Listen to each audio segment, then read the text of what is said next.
కొత్తగా ప్రభుత్వం ఏర్పడి 1 ఇయర్ అవుతుంది. ఈ 1 ఇయర్ పరిపాలన మీద మీ అభిప్రాయం ఏంటి? ఎలా ఉంది పరిపాలన? పరిపాలన అయితే బానే ఉందండి. ఎందుకంటే మాకు నిజంగా ఆశలైతే చిగురెత్తున్నాయి. మా స్థాయి పిల్లలైతే పక్క నుండి పోయి చేసుకుంటున్నారు పనులు. ఏదో ఉద్యోగాలు పక్క రాష్ట్రాలు వెళ్ళి. ఇప్పుడు ఇక్కడ ఈసారి జనరేషన్ కి అయితే మంచిగా ఏదో ఇప్పుడు క్వాంటమ్ వ్యాలీ అంటే నిజంగా గర్వకారణం. మన ప్రపంచంలోనే మనకే ఇప్పుడు ఇండియాలోనే అదేం చదువుతున్నారు క్వాంటమ్ వ్యాలీ ఒకటి. మరి అది బిట్స్ పిలాని క్యాంపస్ ఒకటి వస్తుంది. వాళ్ళైతే పనులు కూడా చేసుకుంటున్నారు ఇక్కడ మొదలు పెట్టి. మరి ఇలాంటివన్నీ చూసినప్పుడు ఆంధ్రప్రదేశ్ కి నిజంగా ఒక ముఖ్యమంత్రి చంద్రబాబు లాంటి వాడు ఉంటే ఎంత ప్రయోజనకరంగా ఉంటుందో అందరికీ తెలుస్తుంది. ఇవాళ సంవత్సరంలో మాకు సంతోషమైంది ఏంటంటే రాష్ట్రంలో ఎక్కడొచ్చినా సంతోషం అండి. మాకు అమరావతికే రావాలని అమరావతి రైతులు మేము ఎప్పుడూ అనుకోలేదు అసలు. చంద్రబాబు గారు ఎక్కడ పెట్టినా మేము ఇప్పుడు కాగింజెంటు అవి విశాఖపట్నంలో పెడతామన్నారు. పెట్టినండి ఎక్కడికైనా మన పిల్లలు అటు వెళ్ళి వస్తారు, అటు పిల్లలు ఇటు వచ్చి పనులు ఉద్యోగాలు చేసుకోవడం కావాలి, రాష్ట్రానికి ఇన్కమ్ కావాలి. ఇదే కదా మన లక్ష్యం ఎవరిదైనా ఆంధ్రప్రదేశ్ లో. అంతేగాని అక్కడ వచ్చింది ఇక్కడ వచ్చింది, ఇది అమరావతిలో వచ్చింది, అది విశాఖపట్నంలో వచ్చింది, అనంతపురంలో వచ్చింది అనేదైతే లేదండి. బాబు గారు కూడా ఇవాళ ఇవన్నీ ఆలోచించుకొని ఆయన కూడా 3 రాష్ట్రాలు ఒకటే రాజధాని అనుకుంటే మాకు సిఆర్డిఏలో ఏదైతే చేస్తానో అవి కంపల్సరీ చేస్తానంటున్నాడు. మరి ఎయిమ్స్ లాంటిది కానీ ఎన్డీఏ కానీ ఇట్లాంటివన్నీ విట్ కాలేజ్ అంటే ఇట్లాంటివి నిజంగా ఎక్కడ మన రాష్ట్రానికి వచ్చింది అంటే గర్వపడాలి అందరూ. అలా కాకుండా అది ఎందుకు వచ్చింది, అది 10 పైసలకి ఇచ్చాడు, ఇది పావలాకి ఇచ్చాడు, ఈ పార్టీ ఆఫీసులకి అసలు నువ్వు కూడా అది ₹10 ఇచ్చావని చెప్పుకుంటున్నారు. పొలం ఎకరాల పొలం నీ పార్టీ ఆఫీసులకి వాల్యూ అయిన పొలాన్ని ఇచ్చామంటున్నారు. ఇంక ఇది నీకు అది నీకే ఉపయోగం, అంతేగాని జనానికి ఏం లేదు కదా. ఇప్పుడు కాగింజెంట్ వస్తుందంటే 99 పైసలకి ఇచ్చాడు, ₹1 ఇచ్చాడు, ఆయన ఇచ్చాడు. వాళ్ళు వస్తున్నారంటే అది ఫ్యూచర్. వాళ్ళు రాగానే మరి 8,000 మందికి ఉద్యోగాలు వస్తాయి. టాప్ 10 లో ఒకటి కాగింజెంట్. వాళ్ళందరికీ తెలుసు ఐటీ కంపెనీ. మేడం, గత గవర్నమెంట్ ఉన్నటువంటి కేబినెట్ లో మంత్రులు ఎవరైతే ఉన్నారో అమరావతి కాదు అదొక భ్రమరావతి అని చెప్పి అన్నారు. శ్మశాన రకరకాల వ్యాఖ్యలు చేశారు. ఎలా స్పందిస్తారు? వాస్తవం ఏంటి? గతానికి ఇప్పుడు ఎలా ఉంది అసలు వాళ్ళు మాట్లాడిన దాని బట్టి దాని వ్యాఖ్యల మీద ఎలా స్పందిస్తారు? మేమండి ఒకటే అడుగుతున్నామండి. ఇవాళ రాజశేఖర్ ఆ రోజు ఉన్నటువంటి స్పీకర్ అన్నారు, మంత్రులు అన్నారు, బొత్స అన్నారు, జగన్మోహన్ రెడ్డి గారు 5 ఏళ్లలో ముంపు ప్రాంతాలకు మాకు ఎంత నష్టపరిహారం ఇచ్చాడండి? మాకు ముంపు ప్రాంతాలు అయితే మాకు ఎంత నష్టపరిహారం ఇచ్చాడు? ఈ రాజధాని తీసేయండి.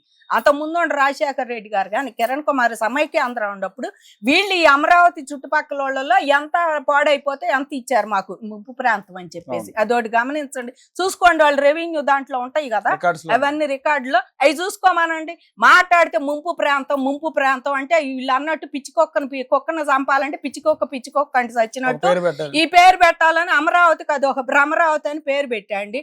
ఇవాళ జగన్మోహన్ రెడ్డి గారు అమరావతి తీసేయండి, మరి పోలవరం ఎందుకు చేయట్లేదండి? ఆయన అమరావతి డెవలప్ అవ్వదు, ఒకేసారి అయ్యిద్ది, ఇది ముంపు ప్రాంతం అని వదిలేసానని చెప్పి నువ్వు దానికి ఎక్స్ప్లెనేషన్ ఇస్తున్నావు. కోర్టులు పోయినా ఎక్కడే పోయినా నీ లాయర్ల చేత ఇప్పిస్తున్నావు.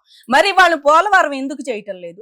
అది చెయ్యాలి కదా నువ్వు. అది అసలు రాజశేఖర రెడ్డి గారు మెయిన్ థింగ్ ఆయన తీసుకొచ్చింది అది పోలవరం. ఆయన అడిగాడు ఎంత ఖర్చు అవుతుందంటే సరే వెనక్కి దగ్గర ఆ రోజులు ఊరుకున్నారు. మళ్ళీ ఇప్పుడు చంద్రబాబు గారు వచ్చినాక కట్టాలి, నీళ్ళన్నీ వేస్ట్ అయిపోతున్నాయి చాలా వరకు రాయలసీమకు. నువ్వు రాయలసీమ బిడ్డగా అదన్నా కట్టావా? నువ్వు ఎంత బెనిఫిట్ ఆంధ్రాకి? వాళ్ళ 4 రాష్ట్రాల మీదుగా పోతుంది, ఆంధ్రాకే ఎక్కువ బెనిఫిట్ పోలవరం మూలంగా. నువ్వెందుకు ఆపావు దాన్ని? అంటే చంద్రబాబు చేసింది ఏది నేను చేయకూడదని అంతే. అమరావతి అని కాదండి, ఆయన అమరావతి చేయలా, మరి అది చెయ్యాలి కదా. పోలవరం ఎందుకు చేయలేదు జగన్మోహన్ రెడ్డి?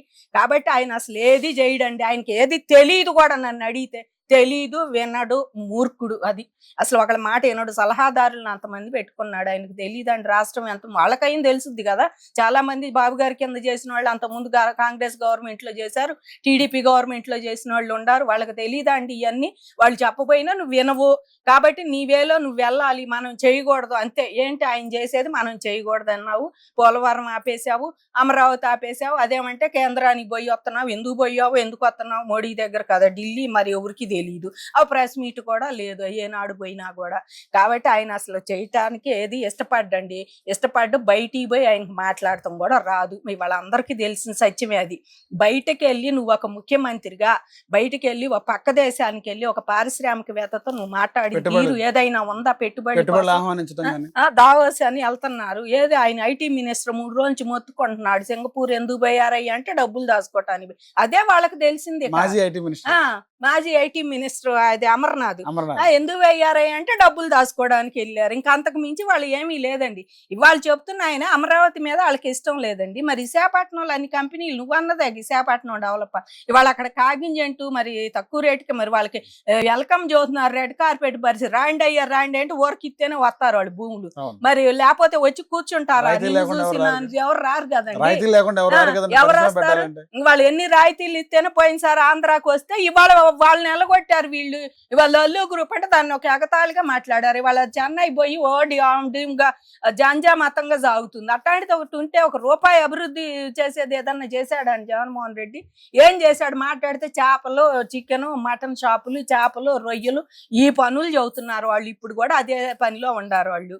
ఇవాళ వాళ్ళు రాష్ట్రాన్ని డెవలప్ చేయటం అనేది జగన్మోహన్ రెడ్డికి అస్సలు రాదు.